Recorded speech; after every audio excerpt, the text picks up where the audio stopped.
There are two ways to get what you want. There are two ways to get your desire met. First is a covert way to go about your desires, meaning an indirect way, a sometimes deceitful way to get your desires met. And the other one is an overt way, which is the opposite, which is the direct way to go for your desires, to act on it, to ask for it, to directly approach it without thinking that others will reject you or being afraid of it, right? And you might even be afraid, but still go overtly and ask for it directly without having to use other methods which may lead into misunderstanding or sin. Let's first talk about desire and what is it, because many religions, many societies, and especially the societies that we live in, look at desire as a bad thing or something that we should stay away from, especially religious institutions, doctrines, people. Many of them will say that desire is impure.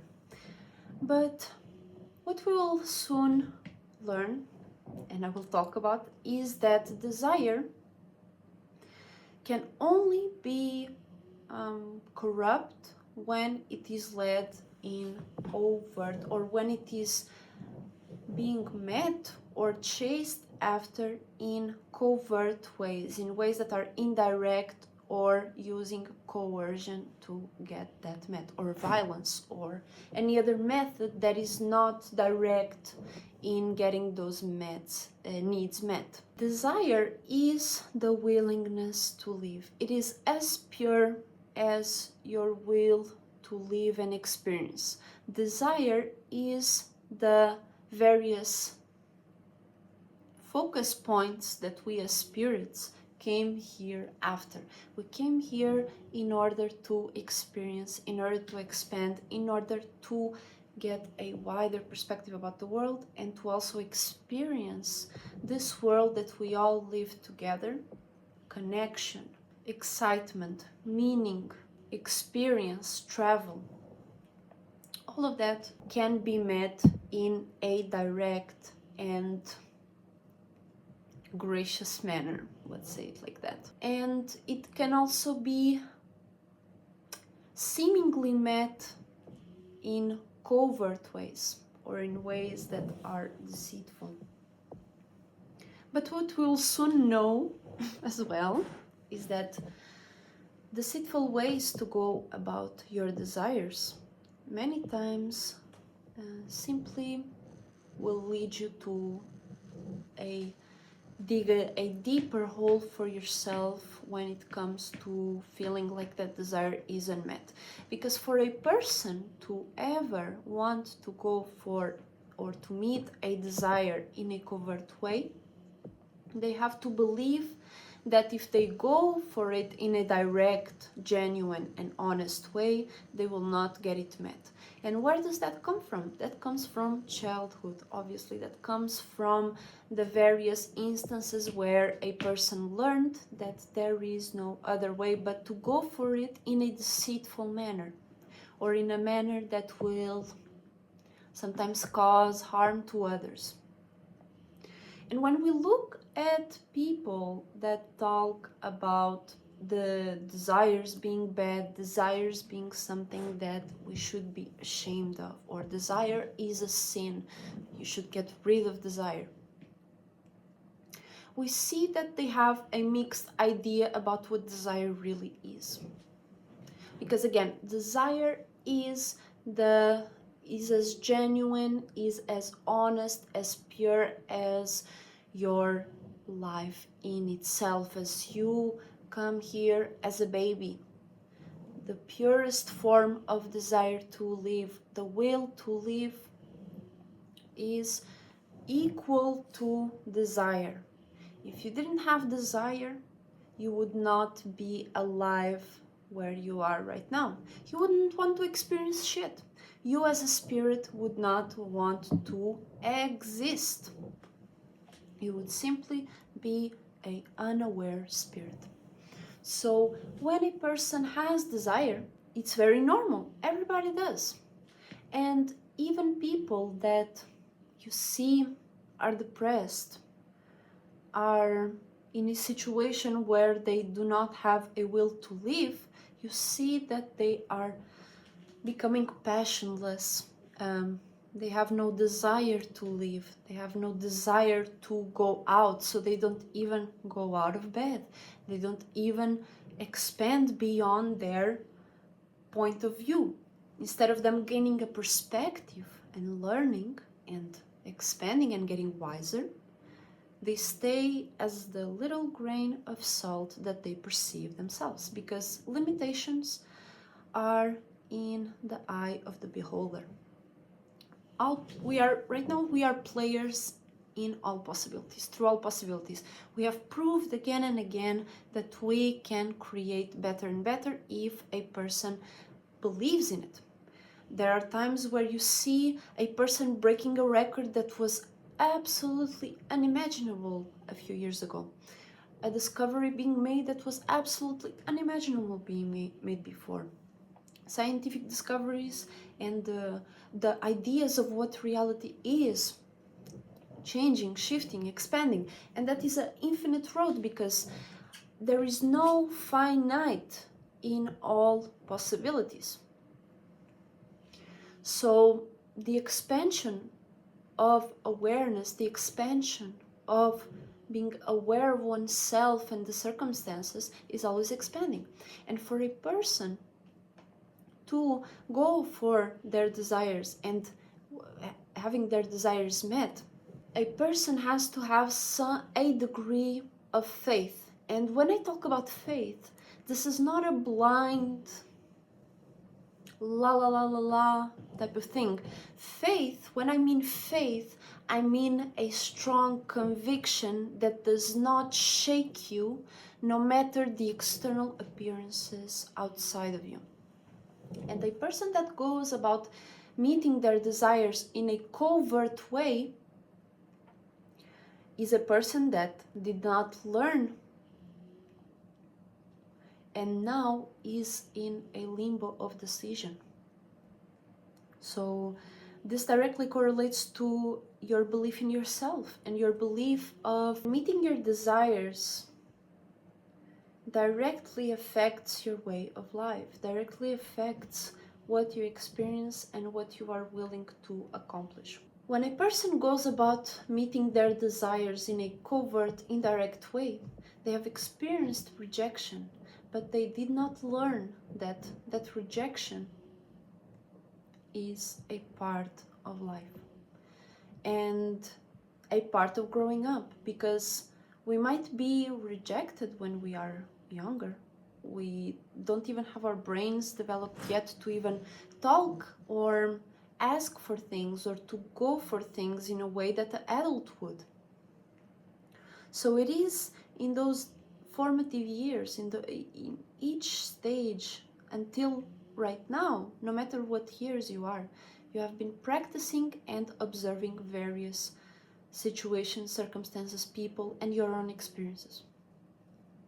And depending on how much you learned and saw potential of learning through all the experiences you've been through, will determine your ability to get your desires met. And so if you see, and if you haven't learned, and if you have limited yourself to your small perspective, and you might have got stuck in an idea, a false belief, and I say false because if it does not directly meet your desire, it is false.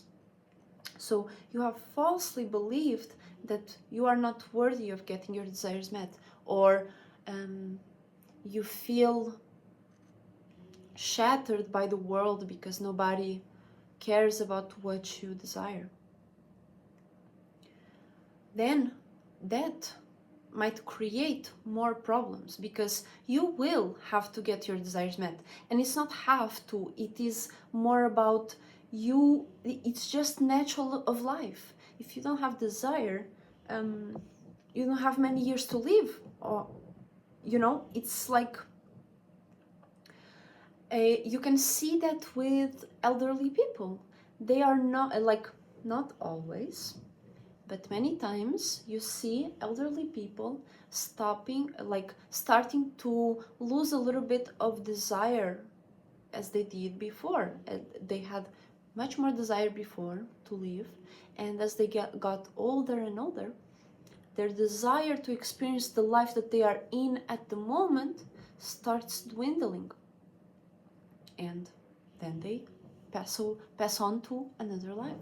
So let's go back to the scenario. If a person has been rejected and they did not learn that they can approach the situation in a different way, or they can change their circumstance, go somewhere else, move to another place, get out of the situation, change it, accept it, or anything like that, then they will go about their life in a covert, or meeting their desires in a covert way, in an indirect way, in an indirect manner, and they will start doing things that what the religious people talk and say that how desires are bad are referring to. Because it is not the desire. Imagine in this situation, the person that didn't learn much about the situation that they have grew up in, for instance. They didn't realize they can change it, or they can do something that will move them into a better situation. Then they will move and start going for their desires in a indirect way, making it so that a lot of disturbance can be caused, a lot of hurt, a lot of pain, and terrible things, immoral things can start happening. Because if you directly approach your desire, even if you are rejected, you are still staying honest and true to yourself. And when you are directly going for it, there is no unwarranted pain that should exist there. Obviously, pain of discomfort, pain of moving to a better place that at the moment may seem scary, but nothing that would directly or intentionally hurt, kill, violate someone's boundaries, violate someone's life. And if a person that is wants, for instance, connection, they want intimacy with someone, and they have seemingly always been rejected of it, and they didn't learn with it, they will go for those things in a covert manner, meaning they could rape, they could kill, they could sexually assault someone, they could break or infiltrate somebody's boundaries, violate somebody's boundaries. And that is what the desire bad actually is about. It is when a person goes about meeting their desires in a indirect or covert way, using coercion, using violence, using lies, which in an interesting way leads the same person that perpetrated into a deeper hole of self-confusion and self-unfulfillment, having their pain be the main reason as to why they are doing what they're doing, the resentment. But if you observe your life and you see how have you been pursuing your desires, how have you been getting your desires met, and even just looking at your desires and seeing how do you feel about you even having a desire like that, of having connection, of having someone to talk to, or having money, or having a good stable life. How do you see that?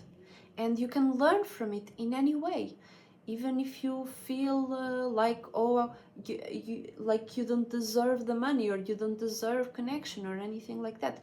You are able, if you observe and if you see how it makes you feel, you are able to actually change your approach and how you look at it and what you do after you have seen all that information.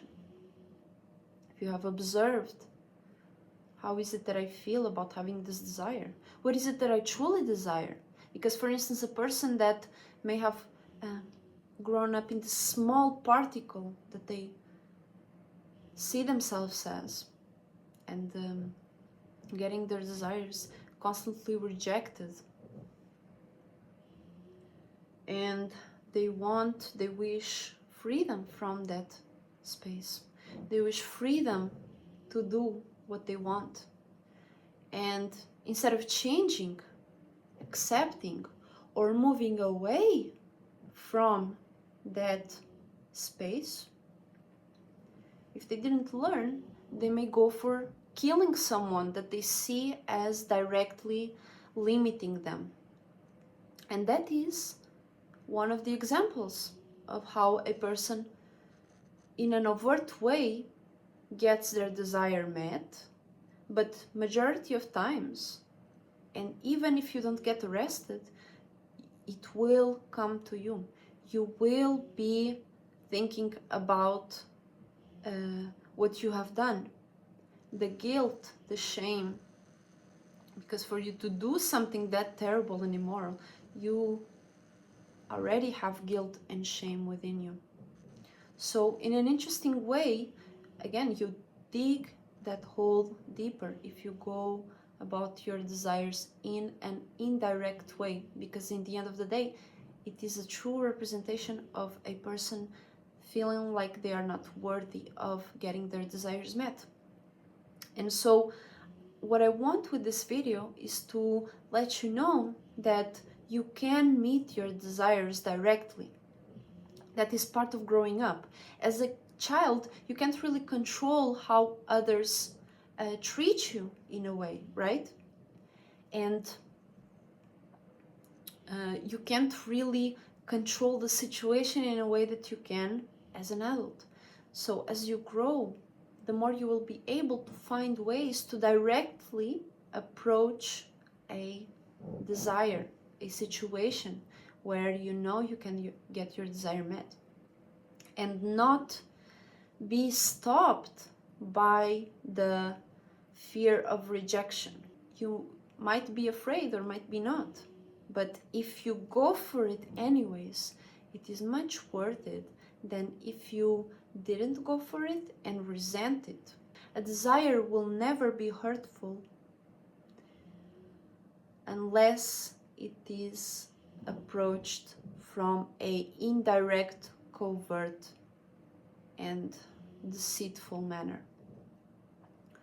So if you learn from the things that you've been through, you have all the tools you need and desire to see how you can approach your desires, take it more seriously, improve your quality of life, because again, as I said, your desire is directly correlated to your willingness to live and to your life quality. So if you wish to make your life better, if you wish to expand as a spirit, then look at the times and look at the way that you and look at what you believe in and what you believe about yourself and your desires, and start learning with it. And once you come to a grasp of, I don't have to inflict the pain that has been inflicted upon me to get my desires met. I do not have to limit others' desires because my desires have been limited. And instead I can teach others that are going through or that went through the same things that I did, and I can teach myself and others how to overcome it. Because some people grew up in a way that they didn't even have to use overt ways or covert ways to approach their desires. They just do it directly. They ask for it, they go for it, and they don't need to learn how to overcome that insecurity. But a lot of people do. A lot of people have been in various situations and traumatic experiences that they may genuinely desire a resolution, and they genuinely desire a way to get out of the situation where they are in, which majority of times is mental. Your limitations are mental, and all possibilities is the playground that we are all experiencing. We learn, we grow, and we create better ways to approach what we desire to experience. All of us have different desires, but what I know is that if we are here, it's because we have a desire of true connection and intimacy. So let us learn with it and create an environment where we can all express that and get our desires met without having to lie, steal someone from their happiness, and actually create a environment where we can directly approach it and directly accept that we have the desire to live, that we have the desire to experience something better. So I wish this was interesting. Thank you so much for joining me today. I have been not making videos like in a month or two. I apologize to anyone that may have been wondering where I've been. I'm coming back. I've been enjoying the summer a lot. I've been creating a lot of sculptures, paintings, a lot of art. I've been creating my website as well. So this is coming soon as well. So make sure to check it out in the next few months. I'll be updating you. Make sure to check out my Instagram in the description to see my art and the things I've been doing through these months. And I will be posting more videos from now on. And yeah, that's it. Make sure to let me know in the comments what you think. And I'll see you all very soon. Thank you so much for joining me. Bye bye.